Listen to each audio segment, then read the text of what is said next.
अस्सलामुअलैकुम, welcome to my YouTube channel. Oppo Reno 6 और Samsung Galaxy A52, जी हाँ, इन दोनों स्मार्टफोन में से कौन सा स्मार्टफोन ज़्यादा बेहतर है, किसका कैमरा ज़्यादा बेहतर है, डिस्प्ले किसकी अच्छी है और गेमिंग परफॉर्मेंस कौन सा स्मार्टफोन ज़्यादा अच्छी प्रोवाइड करता है, ये सारे आपके क्वेश्चन यानी कि इस वीडियो में हम इन दोनों स्मार्टफोन्स का कंपैरिजन करने वाले हैं और मैं आपको बताने वाला हूँ कि भाई कौन सा ज़्यादा वैल्यू फॉर मनी है और किसको बाय करना चाहिए, इन दोनों में से कौन सा स्मार्टफोन बेहतर है। अब Samsung Galaxy A52 तो है वो काफ़ी पहले टाइम से और Reno जो है अभी अभी लॉन्च हुआ है। अब इन दोनों स्मार्टफोन की सबसे पहले जो है वो बात करते हैं हम प्राइसिंग की। जी हाँ, ये दोनों स्मार्टफोन तकरीबन सेम प्राइस में आते हैं। अब यहाँ पे Oppo Reno 6 जो है इसकी प्राइस आपको 60,000 देखने को मिल जाती है और Samsung Galaxy A52 की जो है वो आपको 62,000 देखने को मिल जाती है।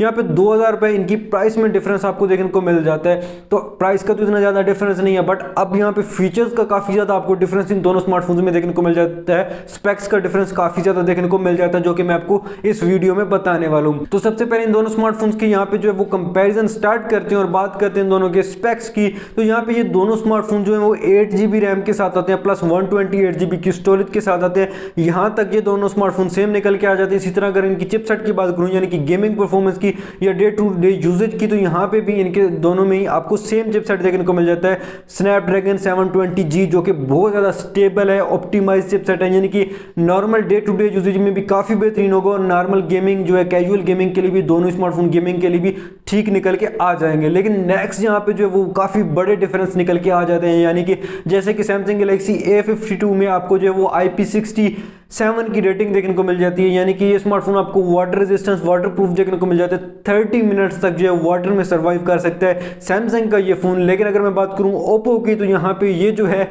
ये फ़ोन सर्वाइव नहीं कर सकता पानी में, यानी कि इसमें कोई आपको जो है IP रेटिंग देखने को नहीं मिलती। तो यानी कि एक बहुत बड़ा डिफरेंस यहाँ पे क्रिएट हो जाता है और सैमसंग काफ़ी बाजी ले जाता है इस चीज़ में। इसी तरह अगर नेक्स्ट इन दोनों स्मार्टफोन्स की बात कर लें कैमराज की, तो यहाँ पे दोनों स्मार्टफोन में आपको बैक पे 64 मेगापिक्सल्स का मेन लेंस देखने को मिल जाता है। लेकिन अगर बात करूँ साथ में अल्ट्रा वाइड लेंस की, तो वहाँ पे आपको जो है वो सैमसंग में आपको जो है वो 12 मेगापिक्सल्स का देखने को मिल जाता है। 5 मेगापिक्सल्स का आपको सैमसंग में माइक्रो लेंस और 5 मेगापिक्सल्स का सैमसंग में आपको डेप्थ सेंसर देखने को मिल जाता है।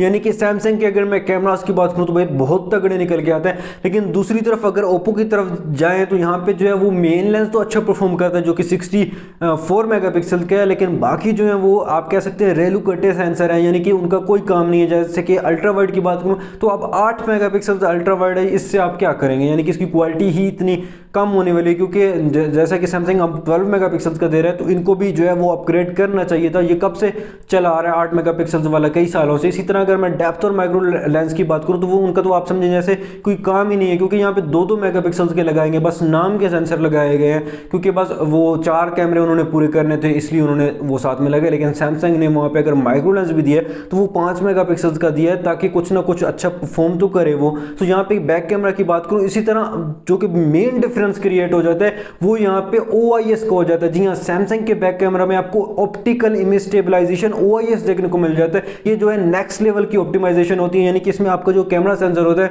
वो स्लाइटली मूव कर सकता है आपकी वीडियोस को स्टेबल रखने के लिए। आपकी वीडियोस जो है नेक्स्ट लेवल की स्टेबल निकल के आ जाती हैं। पिक्चर्स में भी आपका जो है वो थोड़ा बहुत हाथ चेक कर रहा है तो पिक्चर्स फिर भी स्टेबल निकल के आ जाती हैं। लेकिन इसी तरह अगर मैं बात करूँ ओप्पो की, तो यहाँ पे ऐसी कोई स्टेबलाइजेशन देखने को नहीं मिलती। एक नॉर्मल स्टेबलाइजेशन EIS जिसको बोलते हैं, वो जो कि एक आपको 30,000 वाले फ़ोन में मिल जाती है वही मिलती है, यानी कि कोई स्टेबलाइजेशन नहीं मिल रही आपको यहाँ पे ओप्पो के फ़ोन में। इस तरह अगर फ्रंट कैमराज की बात कर लें तो आपका जो है सैमसंग जो है वो यहाँ पे 32 मेगापिक्सल्स का मेन सेल्फी शूटर लेके आता है, लेकिन वो जो सेल्फी शूटर है सैमसंग का वो 4K तक वीडियो रिकॉर्डिंग कर सकते हैं, वो 4K तक। लेकिन यहाँ पे अगर मैं ओप्पो की बात करूँ तो यहाँ पे सेल्फी शूटर जो है वो आपको 44 मेगापिक्सल्स का मिलता है। अब मेगापिक्सल ज़रूर यहाँ पे ज़्यादा है, लेकिन जो है वो क्वालिटी और वीडियो रिकॉर्डिंग को अगर देखें तो यहाँ पे जो है वो 4K रिकॉर्डिंग नहीं कर सकता, जो कि आपका ओप्पो का फ्रंट कैमरा देखने को मिलता है। तो यहाँ पे ये चीज़ आप देख सकते हैं। कैमराज की बात करूँ तो भाई जाहिर सी बात है यहाँ पे सैमसंग के कैमराज बेहतर के निकल के आते हैं ओवरऑल अगर बात की जाए। अब यहाँ पे कैमराज के बाद अगर डिस्प्ले की बात कर लें तो यहाँ पे डिस्प्ले दोनों स्मार्टफोन्स में आपको जो है एमोलेड डिस्प्ले देखने को मिल जाती है।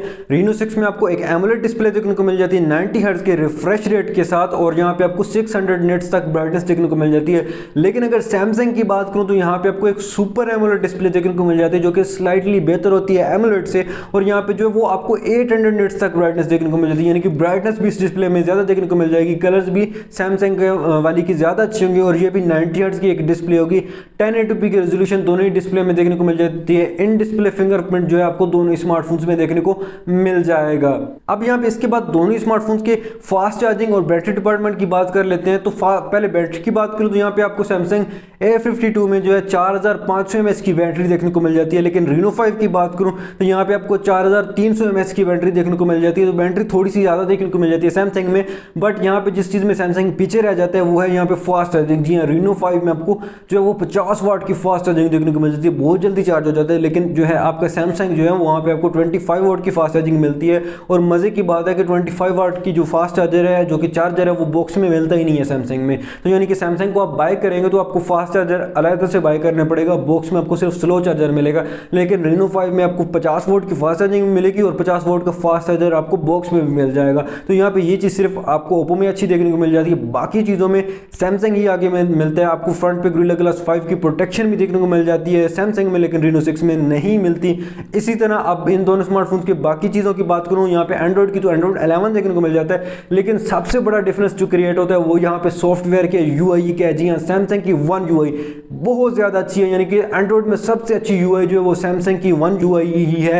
यानी कि बहुत ज़्यादा अच्छे फीचर्स देखने को मिल जाते हैं, बहुत ज़्यादा ऑप्टिमाइज है, बहुत ज़्यादा मज़ेदार है। तो यानी कि ओप्पो के जो कलर ओएस देखने को मिल जाता है, ओप्पो की यूआई जो है वो इसके सामने कहीं भी नहीं टिकती। तो यहाँ पे अगर आपको एक अच्छा सॉफ्टवेयर एक्सपीरियंस चाहिए तो भाई सैमसंग की तरफ जाइएगा, ओप्पो इसके मुकाबले में कहीं भी स्टैंड नहीं कर पाता। सैमसंग की यूआई आपको बहुत ज़्यादा बेहतर देखने को मिल जाती है। तो यहाँ पे ये था कुछ इस तरह का comparison. According to me Samsung Galaxy A52 बहुत ज़्यादा बेहतर है। काफ़ी पहले लॉन्च हुआ था, Reno अब लॉन्च हुआ है, लेकिन फिर भी Reno उससे ज़्यादा अच्छा नहीं है। और Reno 5 और Reno 6 तकरीबन सेम है। तो यानी कि इस बार पता नहीं ओप्पो ने क्या किया, तो ओप्पो Reno 6 से काफ़ी बेहतर ऑप्शन आपको देखने को मिल जाता है A52। ये थी वीडियो। अगर वीडियो अच्छी लगी तो वीडियो को लाइक कर ले, चैनल को सब्सक्राइब कर लें।